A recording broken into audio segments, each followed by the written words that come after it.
안녕하십니까. 진교의 촛불 삼총사 오늘도 여러분들 만나 뵙겠습니다. 반갑습니다. 인사드립니다. 안녕하세요. 네. 반갑습니다. 자, 언제나처럼 우리 지난주 촛불 그리고 사재단의 활약 이런 걸 우선 좀 간략하게 살펴보기로 하겠습니다. 그 지난주에는 특징이 하나 있어요. 뭐냐면은 2시, 3시 반, 5시 이렇게 연속으로 해서 지역에서 서울 집중적으로 노동자, 농민, 빈민, 시민사회가 모여서 세 차례의 집회를 했어요. 첫 번째는 이제 시민대회라고 해서 시민골기대회로 해서 심판을 내세웠습니다. 그 다음에는 저 말이 네. 너무 재밌어요. 다시 한번 보면 네네. 국정 엉망, 네. 민생 절망, 외교 네. 폭망 그랬거든요. 그렇죠. 네, 망. 저런 카피들은 굉장히 빼어난 카피잖아요. 그렇죠. 쏙쏙 네. 들어오고 저 맞아요. 얼마나 고민 많이 했겠어. 네. 이 범시민대회에서 네. 여러 차례 해서 딱 그렇죠. 내세운 거잖아요. 그래서 이거 명확하죠. 짚어줘야 돼요. 네, 아주 명확하게 네. 맞습니다. 근데 이 심판의 날이라고 얘기를 했는데 그 발언자들은 다 끌어내리자, 퇴진시키자 이런 식으로 이제 갔습니다. 퇴진운동으로 합류하는 것이 시간이 좀 걸렸잖아요. 그 민노총 집회가 있었던 서대문 사거리에서 윤석열과 관련한 범국민 시국회의, 그다음 민중행동, 그리고 민노총이 중심이 된 윤석열 퇴진운동본부, 거기에 이제 또 같이 하는 시민사회단체 촛불행동도 마찬가지로 같이 해서 이곳에서 결집을 했습니다. 그리고는 이 세 단체가 모인 공동대표 백인 저하고 오셨으면 같이 올라갔을 텐데 우리 박재동 고문하고 같이 올라가서 그래서 시민들과 만나고 인사를 나눴고요. 행진도 했고요. 5시에는 촛불행동 집회가 64차 있었습니다. 근데 저희 잠깐 이제 얘기를 드리고 싶은 게 우리 5시잖아요. 5시 10분이 됐는데도 30분 모이지 않았어요. 그래서 이게 어떻게 된 거지? 날이 추워서 그런가? 아니면은 몇 차례 집회가 이어지니까는 가중 스트레스가 있나? 그건 잠깐의 기우였고요. 근데 우리 사무처장 겸 상인공동대표인 고노혁 대표가 저한테 이러더라고요. 저는 걱정 안 합니다. 믿습니다. 믿습니다. 참. 교회도 안 다니는데 믿습니다. 든든하지. 든든해요. 근데 역시 해온 1년 반 동안의 신뢰가 굳건하게 쌓이면서요. 음. 지난주보다 더 많이 모였어요. 추운데. 그래서 꽉 찼어요. 그렇지. 순식간에 쫙 옆에서 이렇게 지켜보고 있는데요. 길 저기서부터 쭉 들어봤더니 이제 행진하고 오시는 분도 있고요. 그다음에 식사를 하고 오시는 분들도 있고. 그래서 다 이렇게 집결을 해서 보기만 해도 장관이죠. 그리고는 행진을 했습니다. 이렇게 대단했습니다. 행진 때 네. 특이할 점은 갈수록 연도에 있는 시민들의 참 맞습니다. 어? 이 호응이 호응이. 정말 점점 더 그렇죠? 점점 네. 강해지죠. 그래서 이런 행진과 집결이라고 하는 게 언론이 지금 전혀 다르고 있지 않잖아요. 시민 언론민들을 빼놓고는. 그런데 저것이 발언이 되고 있다는 점. 그리고 저것이 우리 존재를 사회적으로 확인시켜주고 있다는 점. 저것이 쌓이면서 정치의 어떤 이 힘을, 위력을 이제 확산시켜 나가고 있다는 점. 이런 것들이 굉장히 중요하다. 이렇게 말씀을 드리고 싶습니다. 그리고 이제 나중에 또 말씀드리겠습니다. 이번 주 토요일은 장소가 여의도 국회 앞입니다. 전국 집중. 여의도 국회 앞에 그것도 시간은 앞에서? 3시입니다. 그래서 모여서 그래서 제대로 우리 네. 응? 네. 그래서 요구하고. 이번엔 총선 전국을 맞이해서 탄핵하고 총선한다. 그리고 총선은 기본적으로 개혁 총선이 돼야 된다. 개혁의 의지가 상실되고 실종되는 상황에서 정말 정치 혁명적 그런 자세를 가지고 개혁하는 그런 정치 공간을 열자라는 뜻입니다. 자, 그리고 이제 촛불이 이제 하나하나 이렇게 역사가 되면서 기록이 됐고 그 책으로 나옵니다. 지난번에도 말씀드렸습니다만은 책 2권 다시 한번 소개해 드리겠습니다. 네. 촛불 그리고 사람들. 저 표지는 참 인상적이에요. 저 표지를 그린 사람이 바로 박찬우. 네, 작가죠. 세계에서 제일 용감한 작가입니다. 우리 촛불행동의 로고의 그 글자 그것도 저 박 작가가 만들었습니다. 예약 판매가 시작이 됐고요. 인터넷 서점에 들어가면 뭐 예스24, 뭐 알라딘, 뭐 교보 등대에 들어가면 예약 신청을 할 수가 있고요. 12월 중에 책이 나옵니다. 저 박찬호 작가에 대해서 설명을 하시다 말았잖아요. 네. 그 제일 세계에서 제일 용감하다는 뜻이 하나는 언론인을 실명 비판하고 언론인. 나아가서 판사까지. 판사까지 네. 지금 하나하나 네, 네. 예술가들이 한 일중에 이 정도까지 치열하고 실질적으로 지금 뭐 굉장히 많은 네. 벌금을 내야 될지도 모르는 그런 이제 재판에 지금 고소를 당했는 상태에도 불구하고 막 돌진하는 거죠. 바로 네. 판사까지 대단해요. 이건 아니다 하면 무조건 하는 거예요. 네. 그래서 옳은가 그른가 이 그렇죠. 문제를 가지고 촛불들이 바로 그렇게 촛불이 지금 그렇게 하고 있는 거죠. 그리고 이 제목 봐요. 찰칵찰칵 사진을 찍고 있어. 반짝반짝 별이 빛나. 네, 맞습니다. 이거를 사진 찍는 걸 음. 사람들을 별로 만들어주고. 그렇죠. 네, 맞습니다. 그런 뜻이에요. 그걸 네. 또 잘 표현하고 있고. 네. 좀 제가 거듭 그 2019년에 그 서초에서 검찰개혁 관련한 촛불을 거기에서 연설을 했던 적이 한 번 있었는데 이런 그렇죠. 있었어요. 예, 여러 번 있었죠. 근데 그때 별 얘기하니까 그때 이런 얘기했습니다. 겨울을 같이 유명한 말이 있잖아요. 별을 보고 길을 찾던 시대는 행복했다. 이런 지금 별을 보기가 참 어려운데 그 별이 바로 여러분들입니다. 서로가 별이 돼서. 여러분들이 별입니다. 그랬는데 역사와 시대를 밝히는 멋진 말이었어요. 바로 그리고 촛불의 사람들 하나하나를 주목하면서 촛불 국민들 시민들의 표정, 자세, 분노 그 안에 담긴 분노, 결기, 의지, 기쁨, 연대 이런 모든 것들을 아주 온도감 있게 담아냈습니다. 그 여자분인데 네. 치열한 행진 속에서 컵라면을 먹더라고. 그래서 야, 이건 뭐 전투 중에 전투 식량을 길 가면서 먹는 거야. 기가 막히네. 행진 중에 그림 그리는 기록화가는 어떻고. 바꾸고 뭐 어떻고. 그거 저 전쟁 참 대단해. 리포터처럼 네, 촛불 글쎄 항쟁 말이에요. 리포터. 대단합니다. 그걸 뭐라 그래요? 전속 화가잖아 지금. 본인이 자임하고 있잖아. 말이에요. 아무 때도 사진사, 빠짐없이. 전속 사진이나 전속 화가 다 있잖아요. 대단합니다. 참 그 얘기는 좀 처음 들었네요. 이야, 예.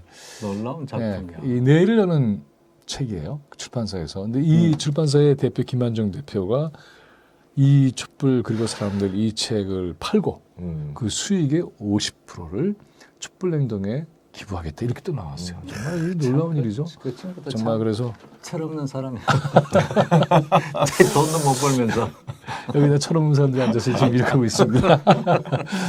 그리고 그날 윤미향 의원이 함께 행진을 선두에서 해주셨어요. 지난번에는 그렇지. 추미애 민주당 전 대표 장관이 함께 해주셨고 그래서 아, 이분이 윤미향과 나비했고 이 책 굉장히 좋은 책이에요. 그래요. 그래서 지난 세월 동안에 이 위안부 문제와 관련한 운동을 어떻게 펼쳐왔고 어떤 고통을 정치검찰로부터 받았고 그리고 국제적인 모략에 얼마나 시달렸고 그 과정에서 사랑하던 동지들을 잃었고 실제로 잃었죠. 그렇지. 돌아가셨으니까. 그리고 너무 원통해. 또 그런 과정에서 오랫동안의 동지적 관계가 어려워진 그런 슬픔 이런 것들을 다 담아내면서 그래도 포기하지 않고 그래.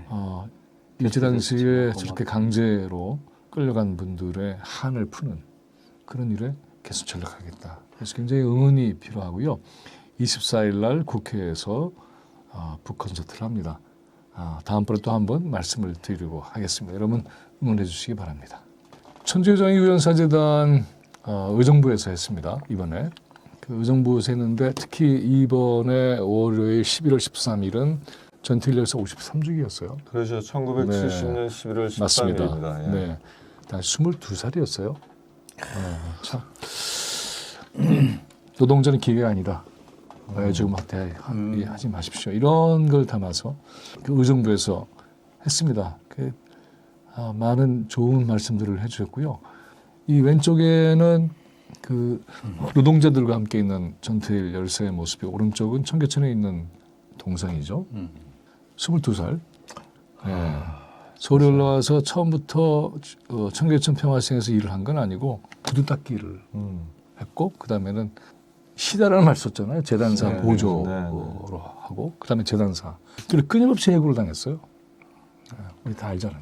해고당하고 그리고는 노동법 연구를 하고 거기에 대한 권리를 주장하고 근데 노동운동은 뭐 완전히 빨갱이로 물렸던 것이고 전투일 열사의 삶과 분신 자체가 박정희의 이른바 경제성장 근대화 정책의 지독한 모습을 고스란히 보여주는 거죠. 쌀값은 묶어서 농민들 그렇죠, 피폐하게 당시에. 하고 그렇게 해서 임금을 적게 주기 위한 쌀값 저가 정책이었잖아요. 그 노동자들은 농민들이 다 네. 농촌을 버리고 그렇죠. 도시에 그리고 그들은 사는 노동자로 네. 삼아서 그 노동자들이 피를 빨아서 그래서 재벌들을 키우는 정책으로 해서 재벌과 국가 권력자들이 그것을 다 독차지하는 그래서 사회적 양극화가 엄청나게 구조화되고 사회적 양극화라는 그 빈민 가난한 사람들이 있어야 노동자로 쉽게 부릴 수가 있으니까는 사회적 양극화를 해결할 의미가 없었던 거죠.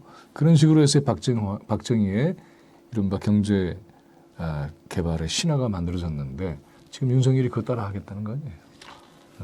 사실 전태일 열사 이 양반 유서가 있었잖아요. 네.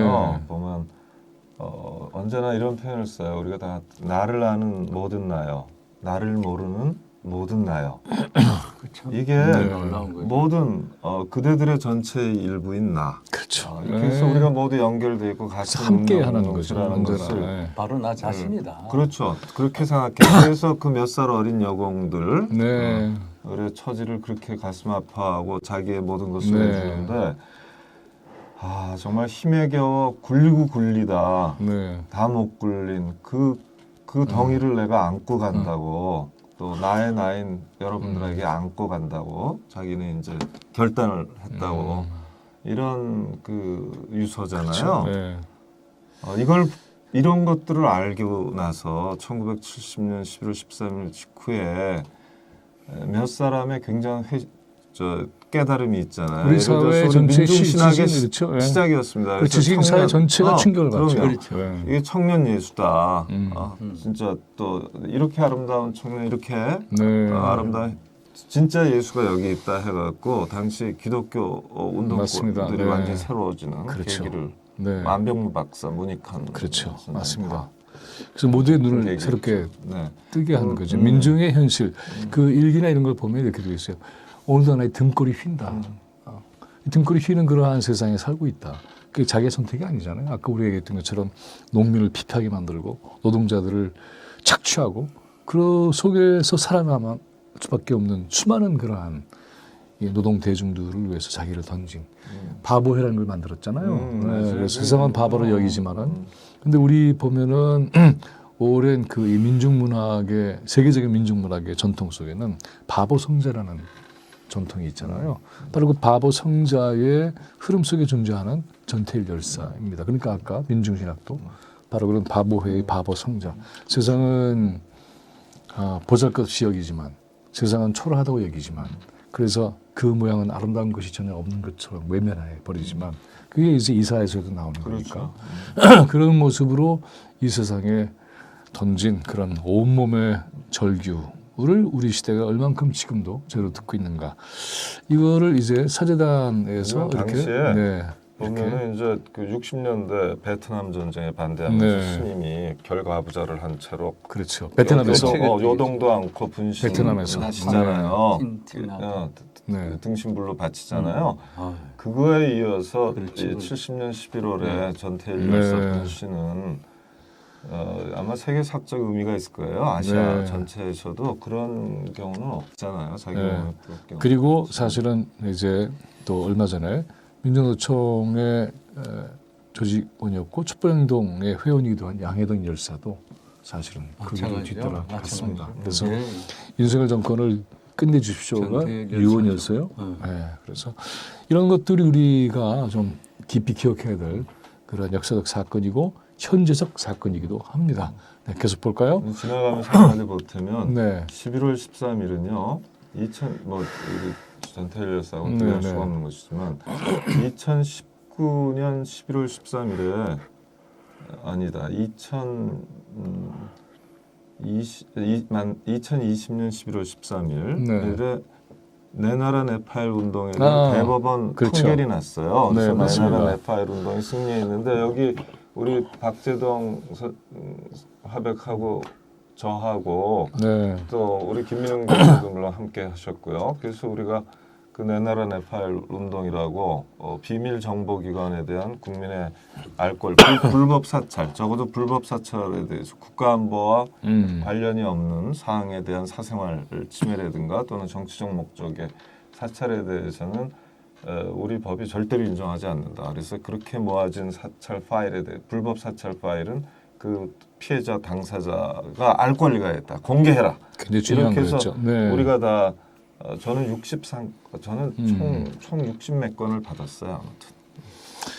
야, 근데 그 권력이 내용을 보면은 우리가 평소에 야 저게 안기부에서 공작한 거 아닐까? 예를 들면 명진 스님이 뭐 여자가 있다든지 뭐 돈을 챙겼다든지 저 안기부에서 국정원 생각 아닐까 이런 생각을 했고 조작하는 거죠. 그다음에 또 우리 여론을. 강릉의 교육감도 저 교육청 앞에서 청년 젊은 놈들이 나와서 관까지 들어눕고 했거든. 비리 교육감하고 또 네. 수석나 이런데 비한계가한테 막 찌라시 뿌리고 이런 것들 수상하다 이런 생각을 했는데 확정은 못 지었잖아. 근데 그게 문건에 다 나왔어.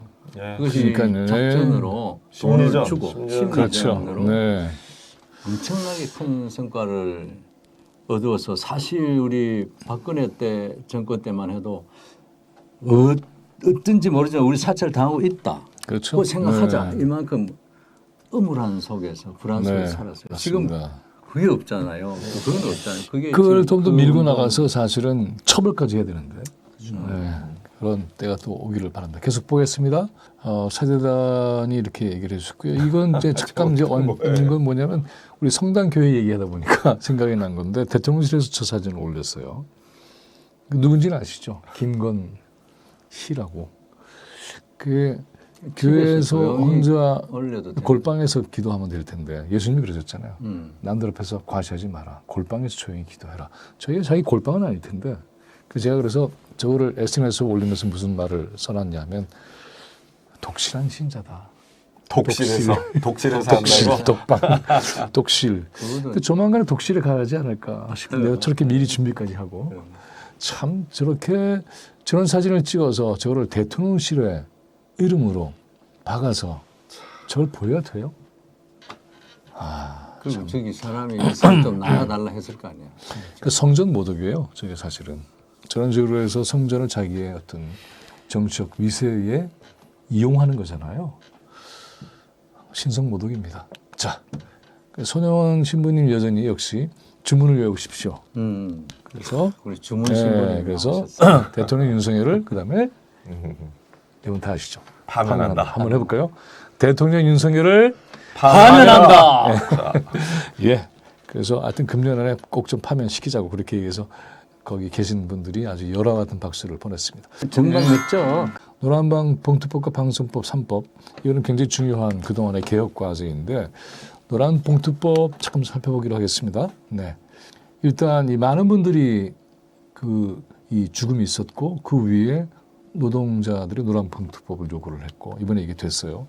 그런데 저 중앙일보는 저거 통과시키면 파업이 만연해야 된다 이런 식으로 얘기를 하고 국민의힘의 김기현은 거부권 행사하라 이렇게 얘기를 했고 그리고 저게 이제 좀 설명을 하겠습니다만은 저희 도대체 이 방송법이 뭔가에 대한 핵심 말하자면은 시민들의 의사를 다양하게 담아낼 수 있는 그러한 이 공영방송의 체제를 만드는 것이 방송 3법의 핵심입니다. 근데 그걸 자기들 마음대로 하고 싶으니까는 윤석열과 국민의힘은 저 거부하고 싶겠죠.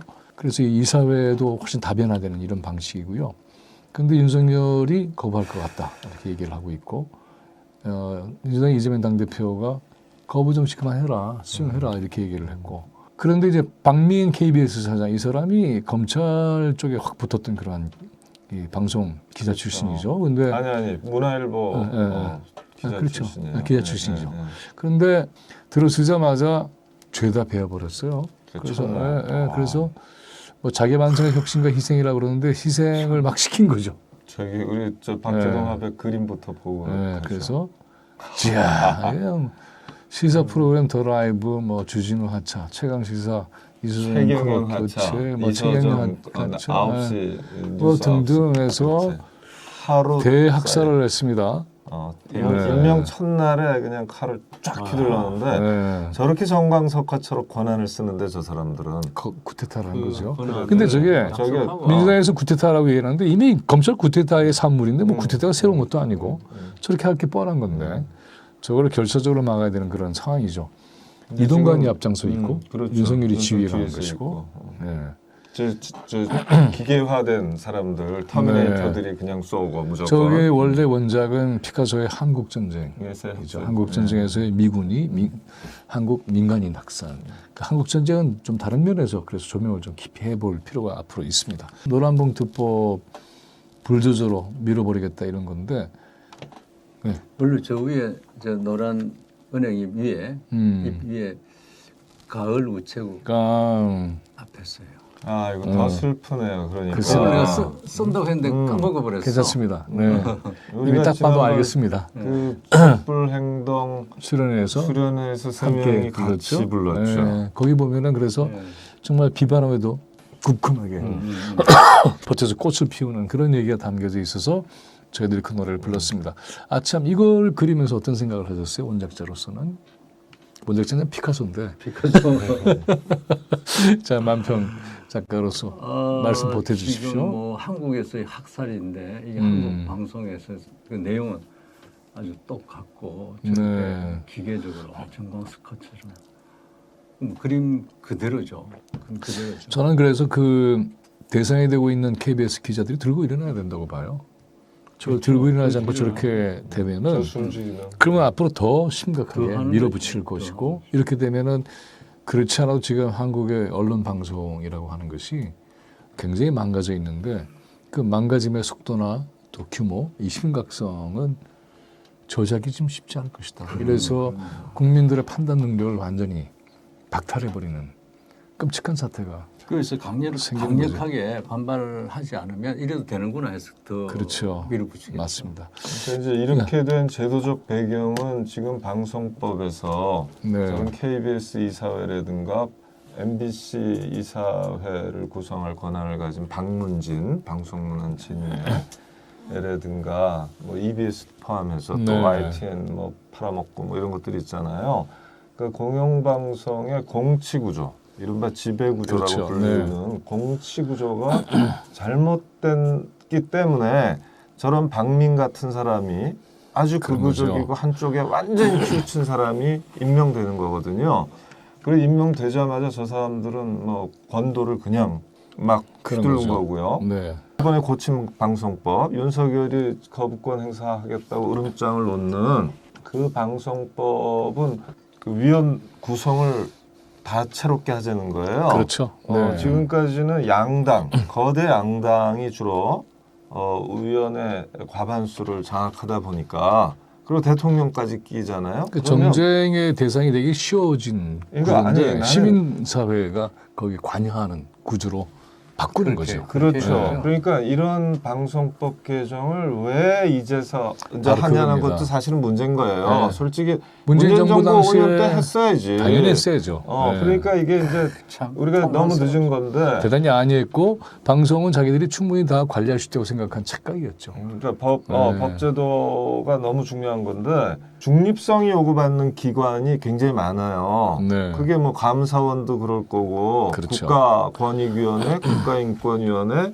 뭐 검찰 그리고 지금 방송 이게 다 고도의 전문성과 중립성을 요구받는 기관 아니에요. 그럼 이런 기관은 지금 방송법 스타일을 만들어야 되는 겁니다. 그러니까 그렇죠. 네. 양당과 대통령 이른바 그건 정치 권력 아니에요?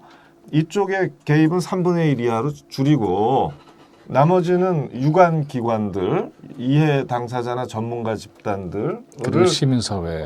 시민사회 이런 데를 다 추천권자로 삼아야 되는 것이죠. 너무 분명한 것이고 어. 이 요구는 사실은 굉장히 오래된 거예요. 그죠? 그런데 오래된 것이고 그래서 언론방송 개혁을 해라.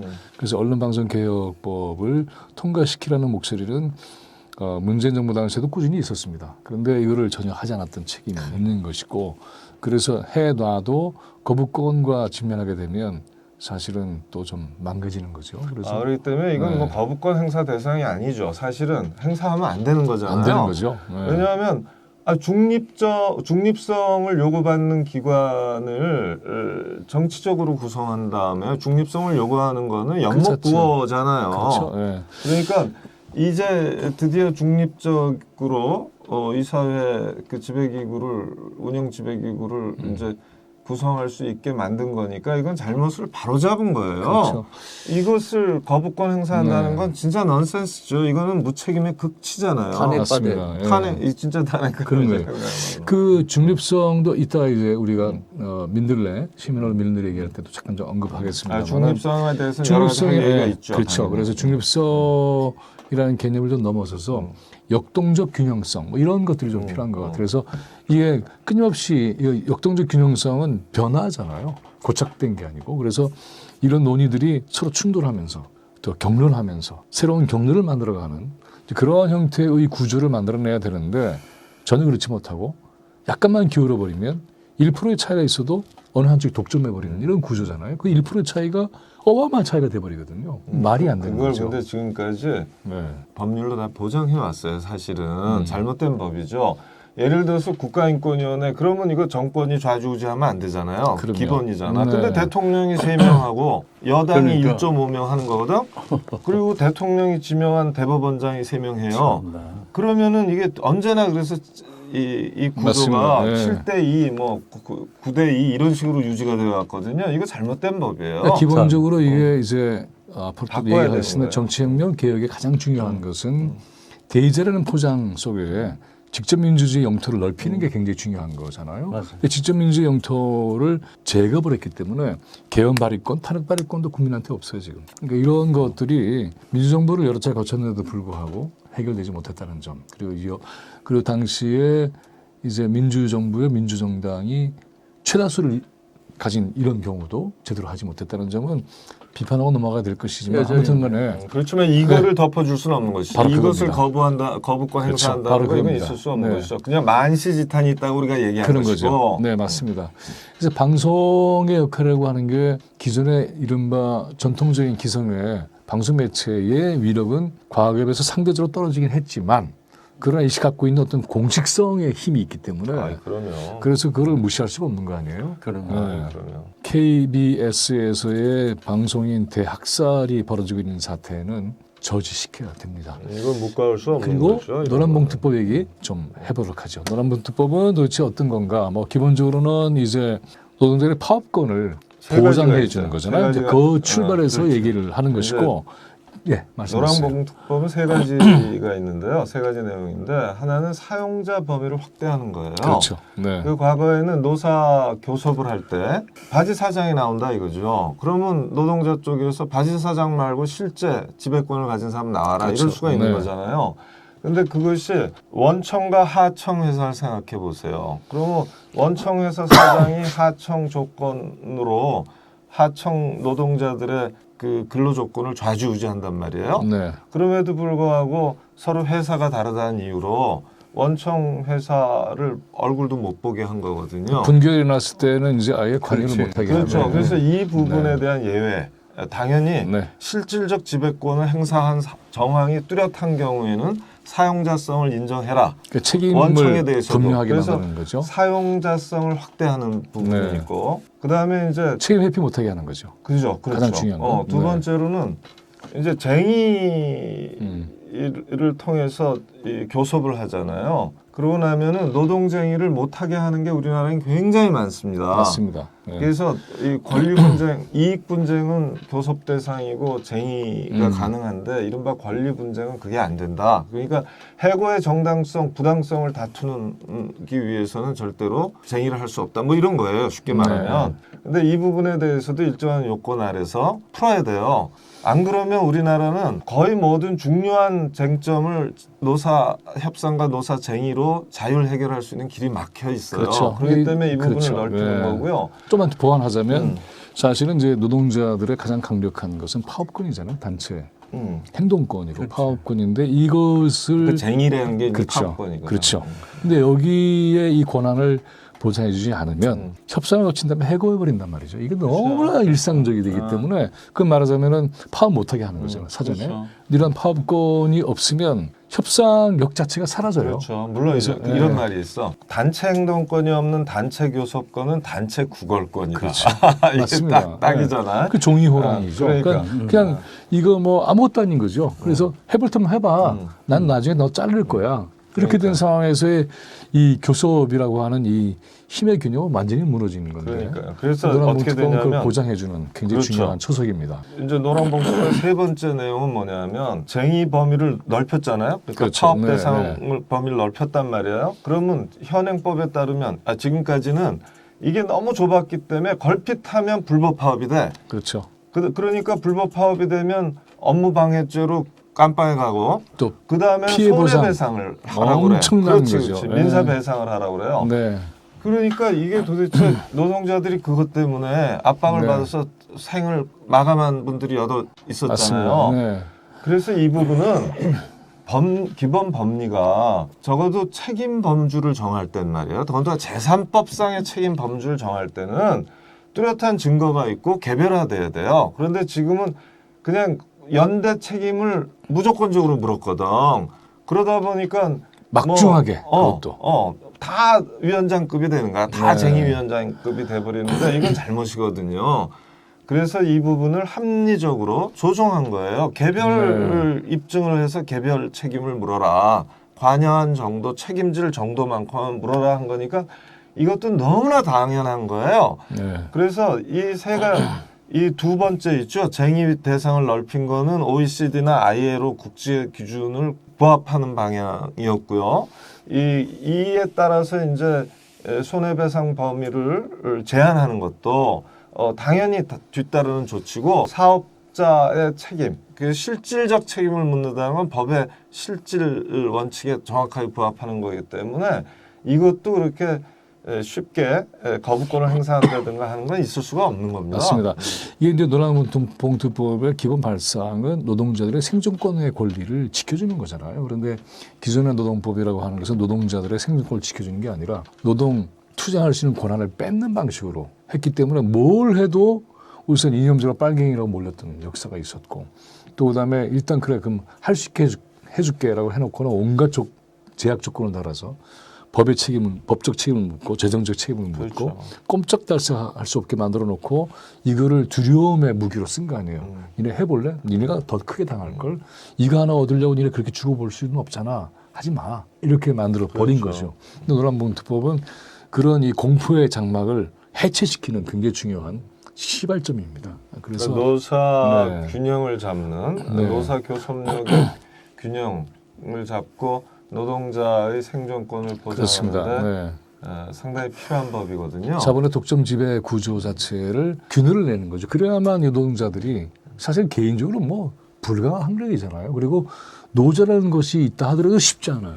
함께 한다고 하더라도. 그래서 저런 노란봉투법이 이 모든 이 구조적 근본 원인을 해결하지는 못할지라도 그렇지만 그 발을 띄었다고 하는 건데 이것마저도 거부하겠다고 한다면 이 나라의 노동자가 네. 대통령을 거부하죠. 그러면. 그렇죠. 맞습니다. 그래서 거부하고 있습니다. 지금. 윤석열을 파면하라! 이거는 이제 시민언론 민들레가 1주년이 됐어요 벌써. 그렇죠. 참. 우리 다 같이 갔었죠. 네, 다 같이 갔었고 그리고 우리 저 광노현 고문거체가 또 여기 이제 새로 만들어지는 이따 또 설명을 하겠지만 공치구조 거기서도 말하자면 그래서 이것이 어떤 개인의 소유나 이런 것이 아니라 사회적 지배 양식으로 만들어지는 사법인 보류의 이사진이 꾸려졌고 네. 이걸 이제 사회적인 자산으로 돌려주는 그런 노력이 지금 진행이 되고 있고요. 굉장히 많이 모였죠. 이게 열띠였어. 은평의 그 구청 옆에 있는 종합예술관에서 한 600여 명 정도 꽉 찼습니다. 그래서 이명재 민들레 대표네요. 대표, 네, 그다음에 참 겸손하게 연설하대요. 그래. 에디터들이 다 이렇게 나왔는데 우리 광래현 고문이 한 말씀 하셨어요. 이렇게 시커먼 남자들만 있다. 여성들도 좀 있어야 된다. 맞는 얘기죠. 도저히 수긍하기가 어려운. 앞으로 이제 또 그렇게 해야 될 것이고 네. 강기석 이사장이 또 이렇게 경향신문 기자 출신, 언론인 기자 출신이고 오랫동안 이런 언론 활동을 해왔고 그 이사장이고 네. 중심 인물이신데 그렇죠. 네. 이제 지금 필진 관리를 하고 계시고 그렇죠. 또 네. 그날은 이제 다짐, 민들레 네. 다짐을 발표하는. 그리고 여기에 누구죠? 저분이? 웬 청년이야? 아니 저는 이제 이른바 축사를 네, 아마 아주 했는데 굉장히 쾌활하고 의미 있게 잘 해주셨어요. 그래서 사람들이 굉장히 환호를 했고 강진구 기자가 잠깐 여기 그 인터뷰 기자로 나와서 뭐 뭐라고 일종의 했는지 기억나요? 자매 기관이라고 해도 과언이 네. 아니죠. 시민 언론을 하여튼 같이 쓰는 확 시민 언론 뉴탐사, 시민 언론 민들레. 하나는 유튜브, 하나는 온라인. 그렇죠. 네. 저 온라인 신문. 네, 그러나 소유 기자는 이거 전혀 관계가 없고 물론이죠. 네, 물론이죠. 동지적 관계에서 그렇죠, 동지죠. 네, 황막한 정말 사막에서 민들레꽃이 피었는데 그것이 활짝 피었다. 지금 그곳이었죠. 인터뷰에서 그렇게 얘기를 했죠. 그렇게 이야기했어요. 그 다음에 저였습니다. 그래서 그 가죽 강진구 잠바의 기자가 사나이가. 그러네.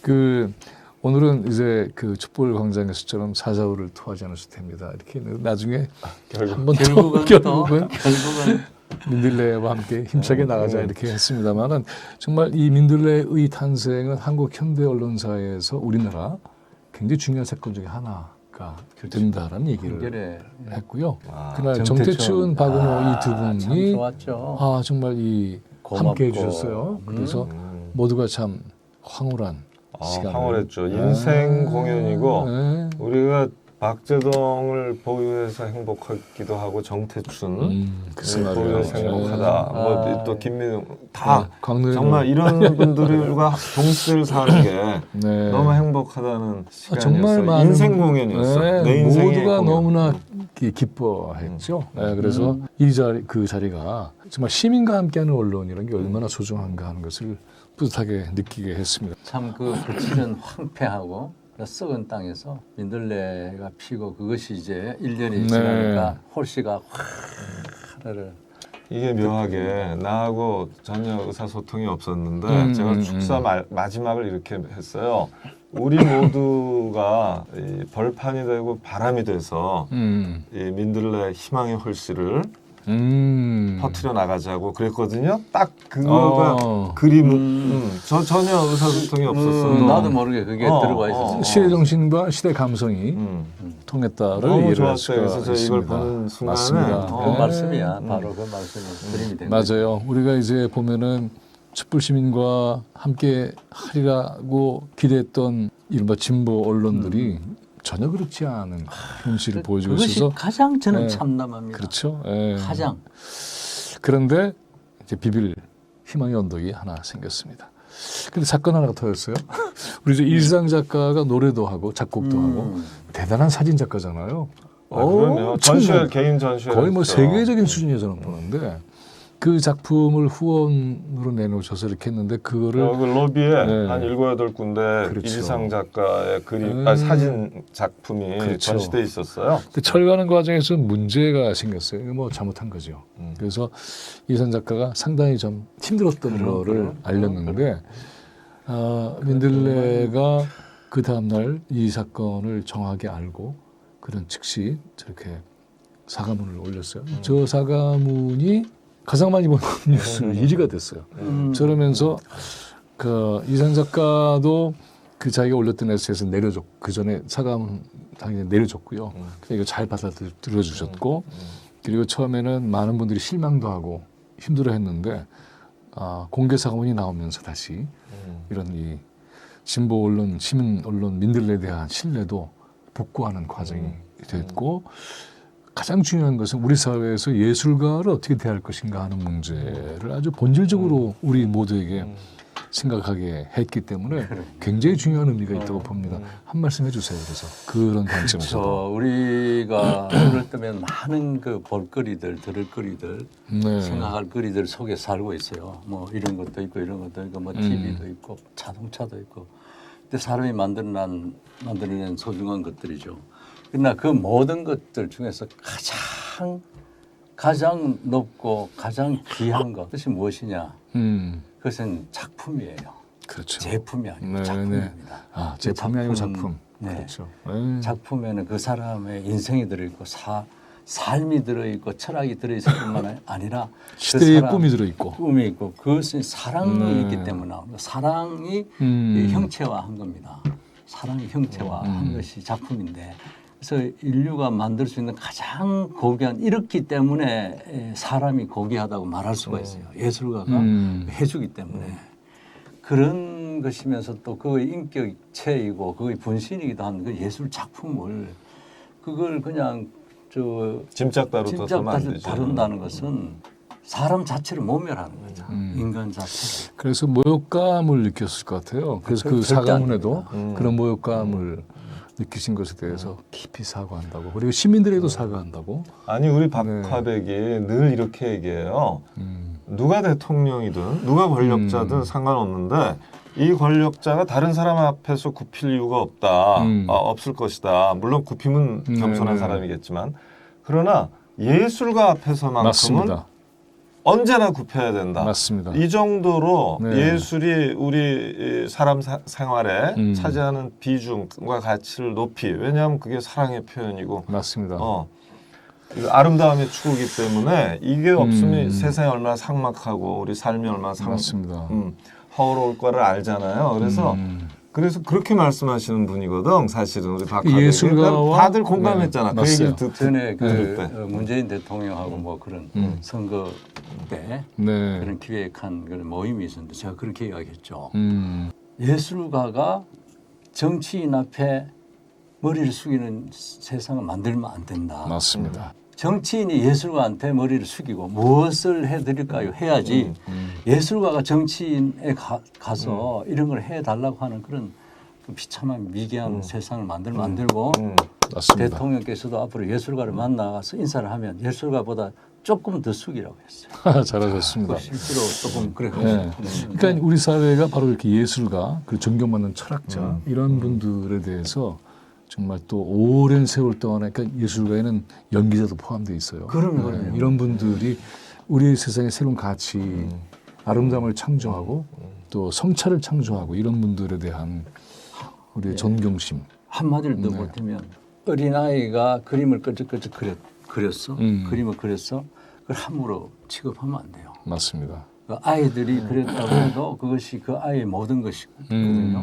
그래서 그걸 존중해야 합니다. 그때부터 싹 우기거나 그러면 절대 안 돼요. 그러네. 그건 제품이 아니고 작품이다. 그럼요. 그렇죠. 그 아이 작품이고 그래서 보면은 우리가 지나면서 어릴 때 그렇게 그렸거나 했던 것들 다 유실되잖아요. 그런데 우리 박재동 화백은 그런 것도 잘 또 가지고 있더라고. 그러니까 아마 그런 철학 속에서 저는 내 것도 간직하지만 우리 아들 딸이 낙서한 것도 가지고 있어요. 너무 소중하잖아요. 그리고 김민우 교수는 나를 만나면 계속 그려. 그 나를 그린 모든 그림을 다 갖고 있어요. 그렇죠. 나는 없는데 박물관인데. 고맙습니다. 그래요. 얼마나 귀중한. 예, 또 계속 보겠습니다. 우리 또 이제 그 시민 언론 민들레에서 또 할 얘기가 또 같이 함께 얘기했는데 그 시민 언론 민들레만 유일하게 촛불에 대해서 끊임없이 계속해서 보도를 해주고 있고요. 그래서 그 보면은 아예 저렇게 섹션이 있어요. 타로는 촛불 해갖고 촛불만 집중적으로 계속 다뤄주고 있습니다. 굉장히 힘이 되고 응원이 돼서 정말 이 시민과 함께하는 그런 언론입니다. 그리고 우리 강의원 고문도 함께하신 시민언론 중립 객관시나 벗어나서 나쁜 걸과 싸워야 된다. 시민언론 민들레 창간 1주년 특집 자담을 했어요. 그래서 그런 얘기 참 더 듣고 싶은데 그 전에 한마디 좀 말씀을 드리자면 이게 인터넷 언론이잖아요. 근데 인터넷 언론에 역사가 좀 있습니다. 뭐냐면 시민과 함께하자라고 가장 먼저 기치를 들고 나온 게 오마이뉴스예요. 그렇죠. 2000년도에 굉장히 중요한 발상이에요. 그래서 시민이 주체로 기자가 되는. 근데 그 초기에는 조금 어려움이 뭐가 있었냐면 참 좋았는데 언론의 프로페셔널 전문성 부분을 보완하는 그런 과제가 오마이뉴스에게는 있었고 그 다음에 아주 비슷한 시기에 프레시안이 등장을 했죠. 프레시안은 중견 언론인들이 모여서 그래서 아주 프로다운 그런 전문성을 가지고 시작했습니다. 오피니언 전문으로 바로 시작했죠. 그겁니다. 어떻게 보면 뉴스 전문보다는. 두 언론에 제가 다 직접 관련을 했어요. 처음부터. 그런데 이 두 개가 말하자면 지금 얘기하셨던 거죠. 하나는 시민의 주체성과 함께 언론의 어떤 이 전문성의 부분을 보완해야 되고 이 하나는 언론의 전문성은 있는데 시민과의 결합들을 어떻게 할 것이냐는 과제가 있는데 세월이 지나면서 많이 균형을 맞춰갔어요. 그리고 나서는 시민 언론 민들레의 탄생은 바로 그런 앞에의 선례가 주었던 과제를 껴안고 언론으로서의 전문성과 시민과의 결합을 어떻게 할 것이냐는 과제를 안고 이제 시작을 했고 그것이 이제 역사에 기여하는 방식으로 이 언론이 실천해야 된다 이런 의지를 가지고 했습니다. 그래서 저 얘기를 잠깐 좀 들려주세요. 특집자담에서 어떤 말씀을 좀 하셨는가 보면은 제목만 보면 뭐 어떤 중립, 뭐 객관 이런 거 넘어 쓰자. 그리고 나쁜 권력과 대책에 싸워야 된다. 옛날에는 언론이 지사였잖아요. 근데 지사라는 이미지는 시대적으로 사라져 버려서 그것도 안타까운데 그래서 이런 진보 언론으로서의 지향점 또 틀 이런 것들 이렇게 저렇게 모이셔서 했죠. 보면은 이 김성재 에디터, 그다음에 전지윤 칼럼니스트, 광노현, 그다음에 그다음에 영섭 교수시고요. 최경영 언론학전공 기자. 최경영 기자는 지난번에 네, 그렇죠. 이제 최강 시사 잘리셨죠. 네. 박민한테. 네. 그리고 지금 새로운 시민 언론 유튜브 방송 시민 언론 TV를 하나 준비하고 계시다고 들었고요. 12월 초면 시작한답니다. 전지윤 씨는 이제 굉장히 뒷모습이 뛰어난- 보이는데 아주 뛰어난 굉장히 뛰어난 칼럼니스트죠. 칼럼니스트. 네, 최근에 네, 이제 네. 팔레스타인 문제에 네. 집중을 해서 뭐든지 우리 다 사회에 너무 잘 써요. 굉장히 많은 것들, 특히 이제 윤미향 의원과 관련해서도 진리, 진실, 실체를 밝히는 데 굉장히 노력을 많이 해온 분입니다. 잘 보시면 이제 다 언론 종사자 전문가들이고요. 네. 저는 이제 뭐 언론 종사자라고 할 수 없고 전문가라고 할 수 없어요. 언론에 대해서. 그런데 일반 시민이고 또 여러 가지로 생각 안 할 수는 없는 거였죠. 근데 기본적으로 시민 언론이라는 걸 표방하고 나섰는데 시민 언론이 뭐냐?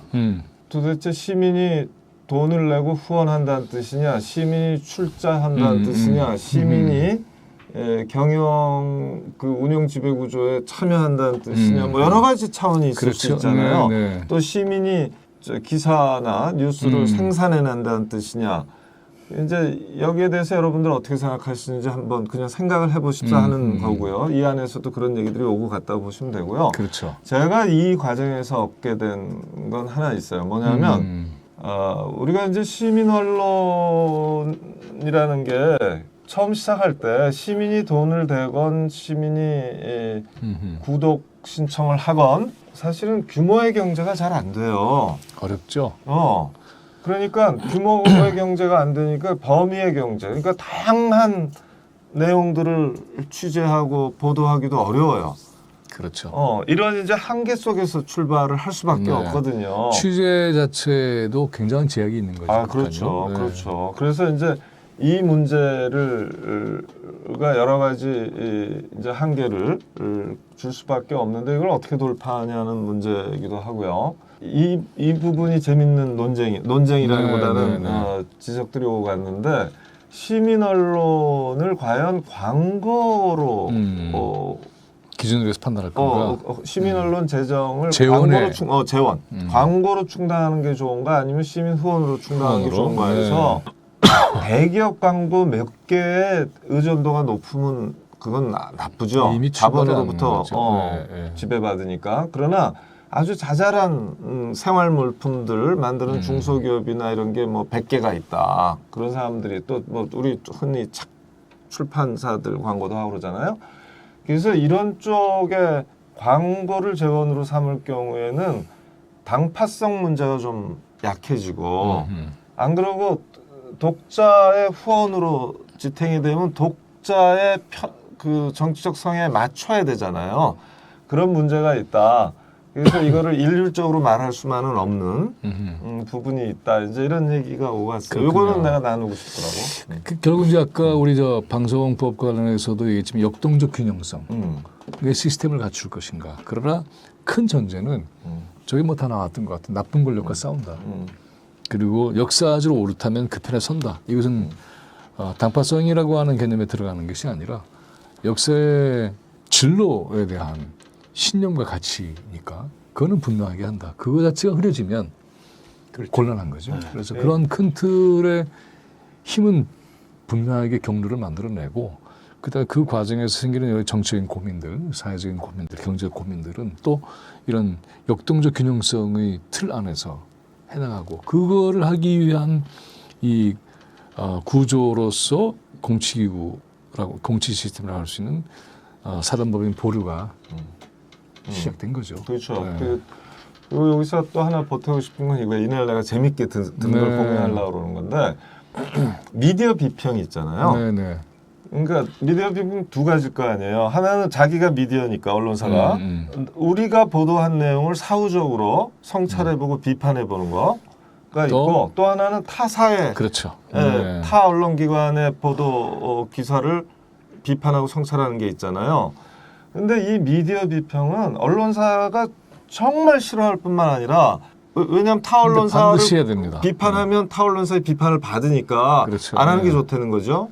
그리고 기자들은 동료 기자의 기사를 보도를 비판하려니까 아무도 하고 싶어 하지 않는 거예요. 시민사회가 그러니까 이제 그걸 맡으면 되는 거죠. 그래서 미디어 네. 비평이 그 맞는 말이지.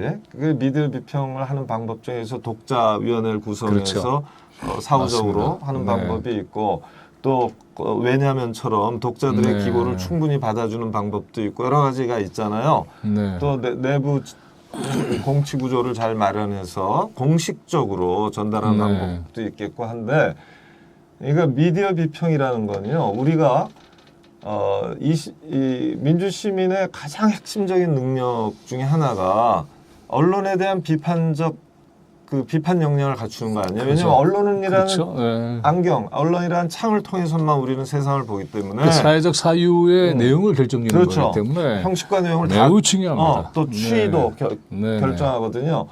그래서 언론을 객관화시키고 객관적으로 또 비판적으로 볼 수 있는 역량을 그 기본을 이제 우리가 문해력이라고도 그러고 그렇죠. 그래서 네. 요새는 이제 뉴스 미디어 리터러시라는 말이 그렇죠. 굉장히 유행하잖아요.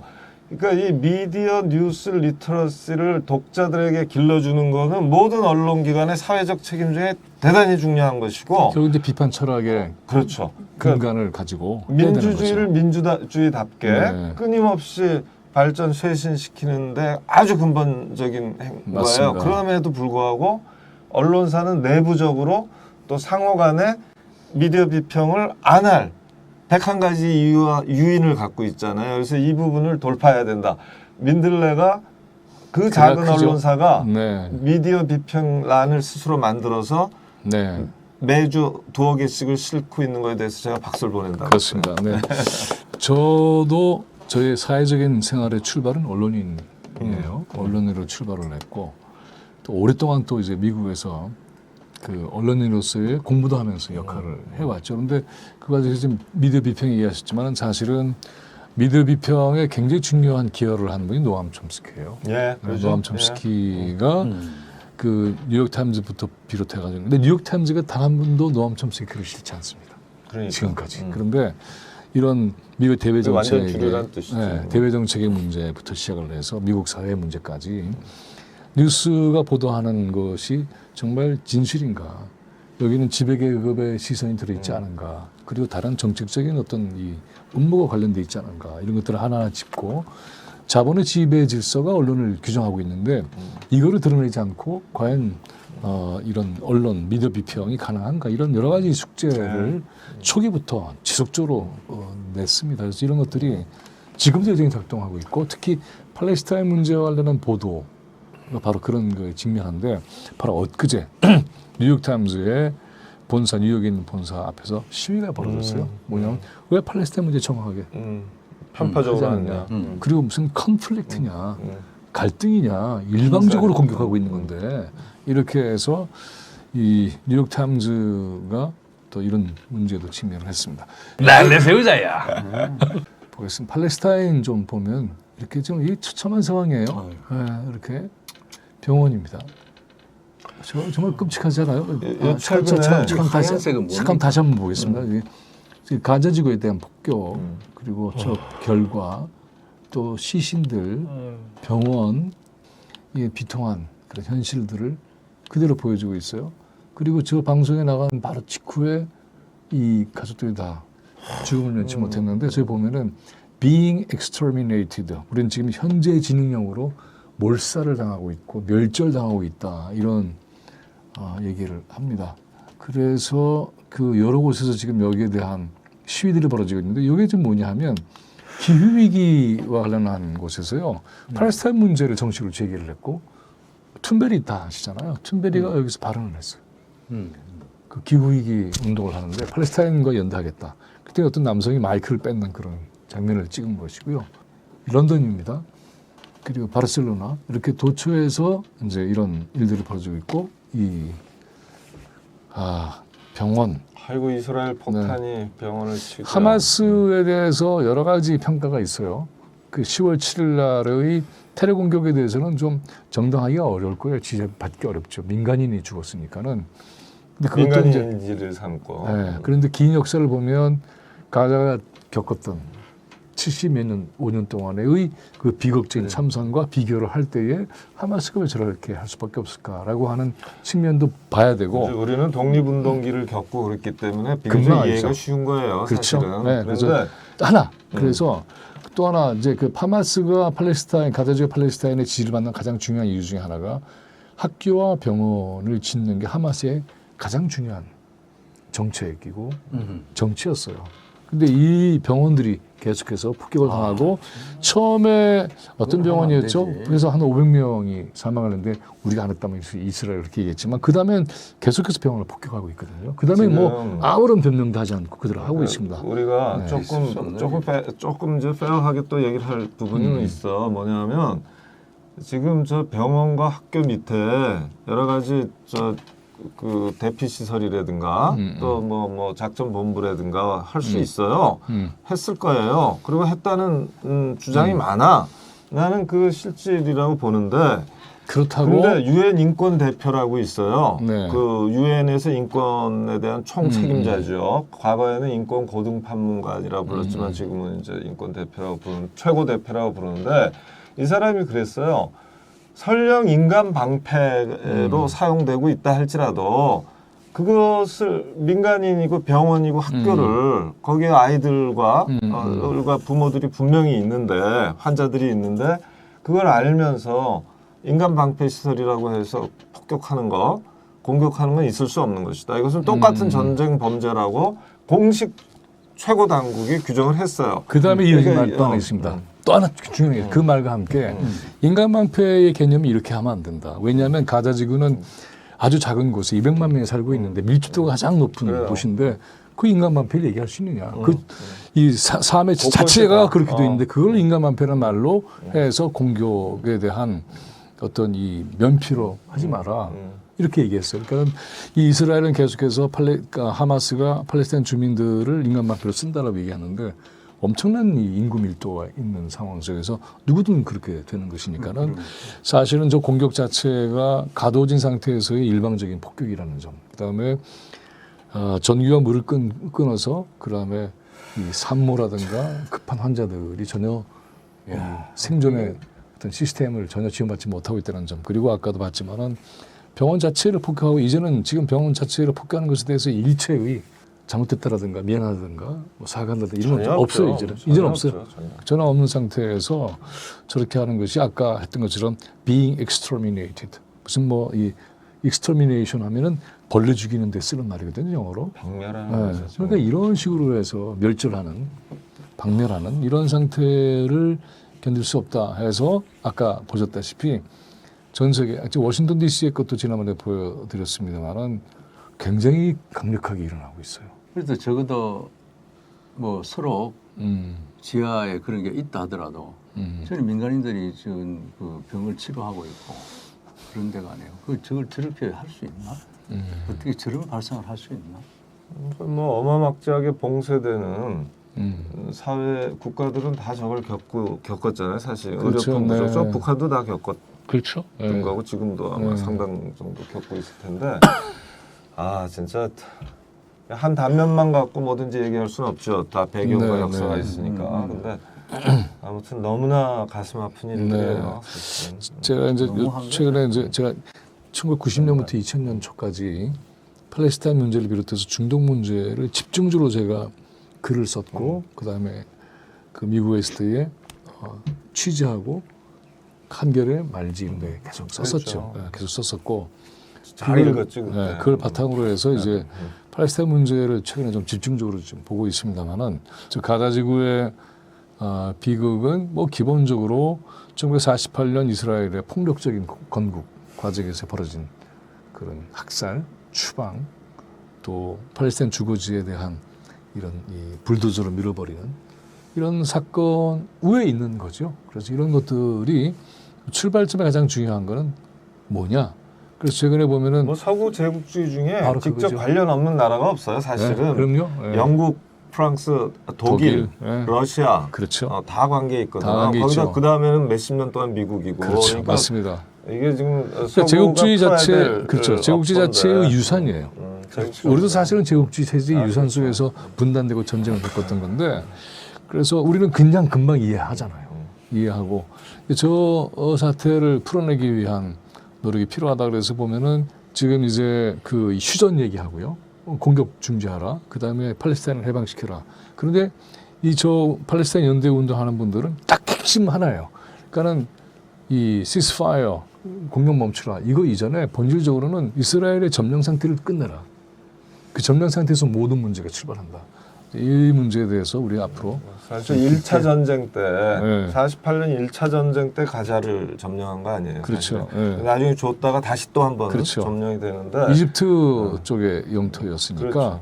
그리고 그 과정에서 사실은 48년도에 4월 달에 아주 끔찍한 학살들이 그걸 4.3하고 비슷해요. 그러면서 나크바라고 하는 재앙이라고 하는 그래서 올 14일 그렇게 했는데 올 15일 올 14일에 건국 선언을 하고 올 15일을 팔레스타인들은 이거를 재앙으로 표현한 그런 거죠. 그게 마치 뭐냐면 미국의 원주민들이 콜럼버스 데이를 미국 백인들이 기념하는데 바로 콜럼버스 데이가 바로 우리한테 나크바다 이런 거죠. 자, 그런 반지국주의 네. 탈식민지 체제에 대한 이해를 우리 사회가 좀 깊게 할 필요가 있습니다. 저런 경우에도 사실은 경고를 해야죠. 네. 경고를 해서 우리가 병원을 폭격할 수밖에 없다 지금. 근데 자기들 했다고 그래요. 니네 다 나가라 그러는데 왜 거기 있어? 이런 거기 식인데. 네. 아픈데 아픈 사람인데. 그러니까요. 끔찍해요. 윤석열을 파면하라. 자, 이제 이 얘기 또 우리가 중요한 예, 박정현 씨의 이제 다음 주죠. 예. 11월 22일 인사동 아트센터에서 합니다. 오프닝은 그날 오후 3시에 하고요. 우리 다 가는 거죠? 그럼요. 네, 갑니다. 그리고 이 보면은 그냥 오셔도 되는데요. 저기 보면은 유료 티켓이 있습니다. 2만 원, 5만 원, 10만 원인데 뭐 직접 얘기하기는 어려울 테니까 저희도 얘기하겠습니다. 그 유료 티켓도 있습니다. 이 유료 티켓을 가지고 있어야만 전시회장에 올 수 있는 건 아닙니다. 오셔서 그거를 구입해 주셔도 되고요. 사전에 구입해 주셔도 됩니다. 이걸 이제 받으시면 이제 그냥 그게 무슨 뭐 음식을 거기서 먹는다 그런 게 아니고요. 저 티켓마다 여러분에게 돌아가는 좋은 것들이 있습니다. 기대해 주셔도 좋습니다. 제목은 박재동의 이것저것이에요. 그래서 제가 그래서 이 전시회 비평글에도 쓰곤 했습니다만은 박재동의 눈길이 머무는 것은 우리가 볼 때 세상에서는 사소하고 하찮은 것 같지만 그 안에서 굉장히 귀한 생명을 본다. 그래서 우리가 사실은 그런 것 속에 살고 있었구나를 새삼 일깨우는 정말 민중작가 강원도의 민중작가. 21세기 대한민국의 패총들이 네, 그렇습니다. 많은 게 발굴되고 있는데 저게 뭐냐면 한겨레 때 그렸던 한겨레 그림판이에요. 근데 저게 흥미로운 게 말이죠. 지금은 그냥 종이에다 그리잖아요. 근데 저거는 한겨레 그림판 써 있고 사각형 그게 빈 공간인데 그게 그림판이야. 그죠? 그걸 놓고 그 위에다 그리는 거예요. 근데 저걸 보니까 대단해요. 그게 저런 데서 나왔습니다. 저걸 다 박스에서. 이제 저거 지금 준비하는 분들이 지금 저걸 다 열고 보물을 지금 열심히 저도 깜짝 놀랐어요. 아니, 우리 왜- 늘 왜- 같이 있는데 세상에 이렇게 보물이 많은 사람이었어? 근데 저게 또요. 이런 데서 나왔어. 그래서 이런 데서 발굴이라는 표현을 쓴 거 아니야? 거의 저 안에 그겁니다. 그냥 사장되어 있는 거를 다 하나하나 에이, 발굴해서 패총 발굴. 네. 별게 다 있어요. 무슨 영수증. 거기다가 또 그림도 그리고요. 다 버리잖아요, 저거. 그 다음에는 저게 다 네. 1000년 후에는 어마어마한 저거를 거죠. 해독하는 사람이 노벨상 받고 그럴 수가 있는 거죠. 저 이게 도대체 뭐냐 도대체. 어? 박재동이 누구야? 뭐 이러면서. 아니 영수증을 보고도 설왕설래 이때 사람들이 이런 걸 먹었단 말이야? 점심 때야 저녁 때야 뭐 이러면서. 그리고 이거는 이제 또 자기에 대한 그림도 있어요. 일기처럼. 야, 그림 이거 일기. 이거 돈 70 때문에 년수는. 참 고민하고 이랬던 그런 모습도 이렇게 담겨 있습니다. 참 이게 일상이 그대로 이렇게 남겨져 있는 이 그런 발굴자들이 네. 채굴자들이 말이지 네. 너무 가슴 아파했잖아. 저걸 글쎄 보고서 말이에요. 임플란트 120만 원이 없어서 계속 연기하고 말이야. 아니 아들내미가 네덜란드 유학을 가는데 50만 원을 쥐어줘야 되는데 나한테 그게 없다니 하고 그걸 그림 일기를 썼어. 아, 그리고 이분이 아이고, 갚을 가슴 돈 아파서 대출은 또 보는데도. 계속 그 빚 갚은 그러니까. 거 날짜 꼬박꼬박 돌아오고 뭐 이런 아니 그래서 우리의 도대체 이걸 서민들의 믿을 수가 있냐? 일상. 우리 사회의 위대한 예술가 박재동이 네. 이렇게 개털인 걸 어떻게 믿을 수가 있냐고. 남 그 얘기하지 말고 우리 다. 자, 그리고 이게 이제 얼마 전에 갑자기 밤에 저 작업을 좀 해야 된다 그래서 잠깐 가서 우리 함께 했던 박영현 씨라고 네. 이 총지사령관이 네. 이 강제징용했어요. 전화 한 통한 밥 먹으려는데 밥 먹다 말고 여기 와가지고 튀어가서 뭐 저는 또 이제 거기에 문건 필요한 것들을 정말 하고 문건이 그랬습니다. 금방 해버려. 금방. 그러니까. 한 하루 종일 써야 될 거를 그랬나?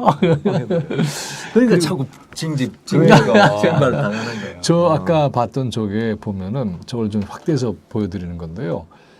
아, 저걸 이제 일일이 다 봤거든요.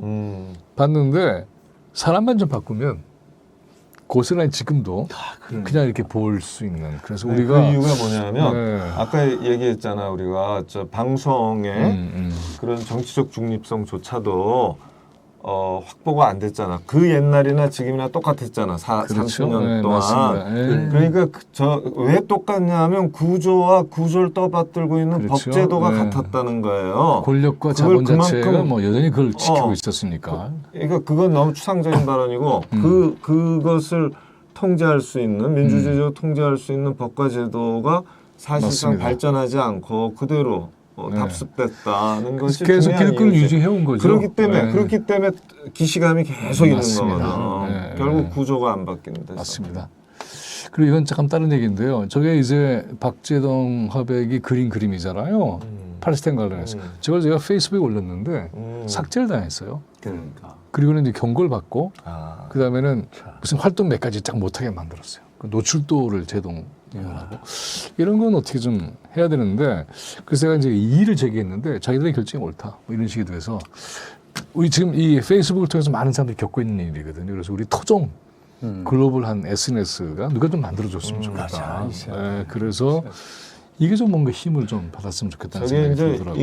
인공지능 시대의 비극인데 한편으로는 AI가 관련한 건데 인공지능한테 학습을 잘못시킨 거죠. 그렇지. 네. 히틀러가 나오면 무조건 빼라 이렇게 된 거란 말이에요. 근데 이거는 히틀러 등장을 통해서 비판하는 네타냐후까지를 거죠. 비판하는 네. 거잖아. 그러니까 이걸 읽을 수가 있어야 되는데 인공지능 못 못하는 읽고 거죠. 만약 이거를 근데 김민훈 교수가 지적을 했다. 저 구글 코리아에.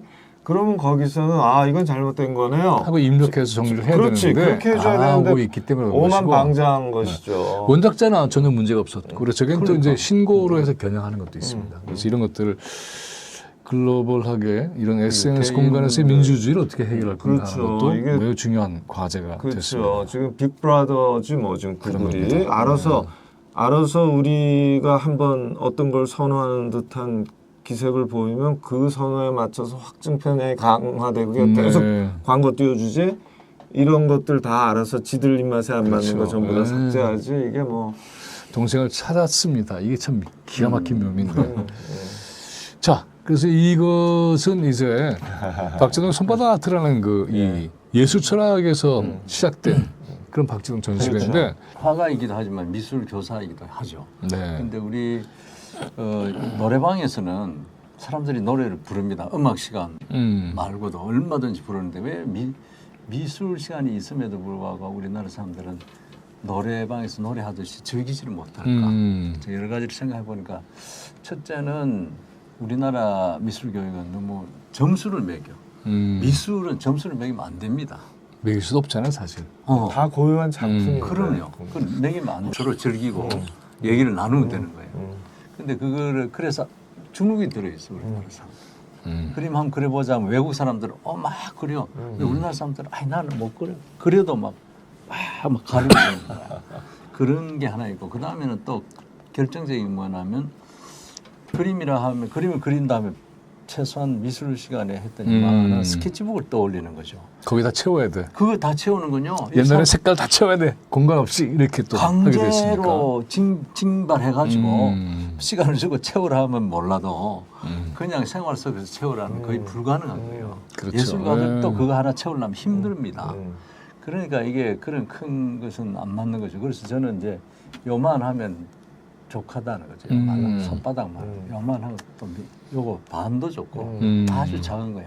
우리 생활 속에서 그냥 하루를 보내느니 그 사람들이 좀 심심하거나 뭐 할 때 뭐 커피 한잔 할 때 이 컵 하나 그리고 조금 심심하다 이렇게 하나 쓴다면 그 자기가 사는 삶의 그 시간 자체가 보석이 되는 거예요. 그렇죠. 일상이 아트가 되는 시간 예술이 자체가 되는. 소중하게 변해버리는 거예요. 그냥 흘러가는 게 아니라. 그래서 이런 것들을 그 그림을 뭔가 잘 그려야 된다기보다는 끄적끄적 그리면 글도 쓰고 그 자체를 즐기는 문화가 앞으로 되면 좋겠다. 그래서 내가 맞습니다. 먼저 앞바닥 아트를 해보자. 그래서 저는 또 예술가로서 이런 자부심도 있습니다. 백호도 있고 큰 그림도 있지만 나는 손바닥만 한 것으로도 거기에 갚을 수 있다고 본다. 그런 자부심을 갖고 있죠. 정말 근데 좋습니다. 진짜 손바닥 아트, 이 작은 화면에 그림을 그리라고 초대하는 거는 참 문화민주주의로 가는 그렇죠. 보통 사람들의 문화민주주의로 가는 굉장히 중요한 맞습니다. 방편이라는 생각이 들고 미술이라고 하는 공식성의 문턱을 넘게 해주는 그렇죠. 거죠. 그러니까 예술가는 손바닥 가운데도 우주를 담을 수 있고 그럼요. 보통 사람은 손바닥 안에 일상을 담고 그것을 그렇게 하면서 예술적 경험과 기량을 축적시켜 나가면 참 좋겠다는 생각이 드네요, 진짜. 그러니까 뭔가 이렇게 종이 네. 다른 것처럼 뭐 특별하다고 보지 말고 그런 경우도 있지만 같이 즐겨야 됩니다. 맞습니다. 네. 자, 박재동의 네. 이것저것 네. 전시회 기대되시죠? 네, 보겠습니다. 그래서 바로 다시 한번 보여드리겠습니다. 이것저것 11월 22일 인사동 아트센터 아트 아트프라자입니다. 이게 그 아트 프라자의 그 관장이 선생님 전시 한번 하시죠. 내가 뭐 요하던 막 큰 그림도 없고 그러면 아니 저 늘 하던 손바닥 그림 조그만 하면 있지 않습니까?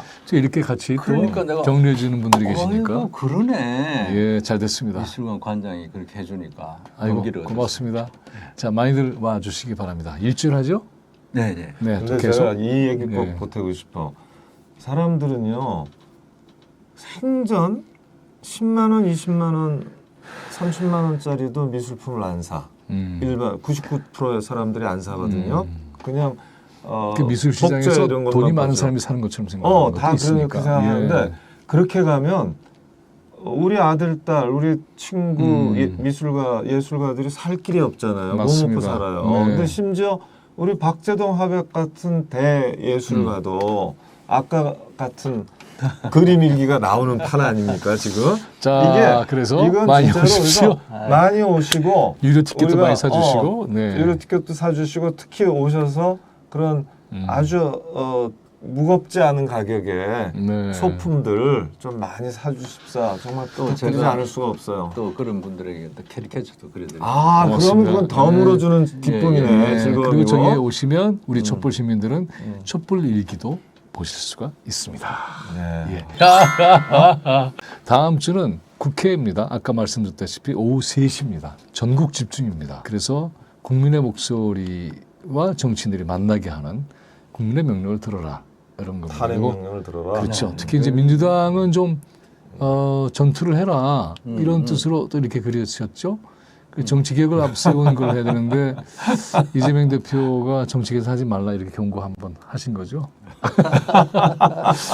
그리고 단식투쟁 끝나고 난 다음에 왜 안 싸워? 싸워야지. 근데 저기 재밌는 게 강서구 보궐선거 이후에 타격을 받아서 이미 피가 아니 다리가 좀 지금 망가졌죠. 하나는 네. 없어지고 좀 망가졌는데 윤석열이. 얼굴은 자 아무튼 픽션이고. 장애인 비하는 아닙니다. 그러니까 오해는 하지 마시고요. 그렇다는 이 만평적 시각이니까 이렇게 이해를 해주시고 정치개혁이 중요한 그런 이 정치 과정 또 정치 혁명을 위한 총선이 됐으면 좋겠고 그걸 얘기하는 겁니다. 그리고 이날은 윤석열 탄핵 국민운동본부가 발족을 했고 이걸 보고를 드리고 그다음에 정치인들 여야를 떠나지 이건 여야를 떠난 문제다. 국민들의 피해가 커지고 있으니까 그래서 질문지를 곧 발송할 겁니다. 5가지의 중요한 탄핵 사유가 있는데 이것이 탄핵 사유인가 아닌가 판단을 해보라. 그리고 그렇다면 탄핵을 할 건가 말 건가는 딱 2가지 질문을 받게 됩니다. 그리고 이건 공개합니다. 그러니까 이런 것들 우리 정치인들이 좀 긴장을 좀 하시고 국민의 목소리에 귀를 기울여서 자신의 정치적인 어떤 견해, 자세 이걸 보이시기 바랍니다. 그래서 이번에 총선을 맞이하는 촛불행동의 구호는 탄핵하고 총선하자입니다. 그때의 총선은 개혁 총선이고요. 탄핵 불가능하지 않아? 그 생각하지 마시고 발의부터 시작을 하는 겁니다. 탄핵 에너지를 모아서 정치 개혁을 하자는 그런 뜻입니다. 그래서 여기 보면은 뭐 벌써 저기서 막 음성 지원인데 소리가 나오는 것 같지 않아요? 뭐 혼자 다 윤석열을 탄핵하라 그러고서 대단합니다. 참. 네. 저 기상과 저 마음으로 저거 저 충성을 박정희 다해요. 전시에 저거 저 사진 걸어놔야 되겠는데. 하여튼 이호 덕분에 뜹니다 떠. 예. 자, 이래서 이렇게 모인 탄핵 운동의 열기를 모아서 윤석열을 파면합시다. 오늘 이 자리 이제 마무리하겠습니다. 자, 우리 저 손원영 신부님이 또 우리한테 늘 또 일깨워 주셔서 그걸 아주 우리 힘차게 하겠습니다. 제가 대통령 윤석열을 파면한다. 파면한다. 대통령 윤석열을 파면한다.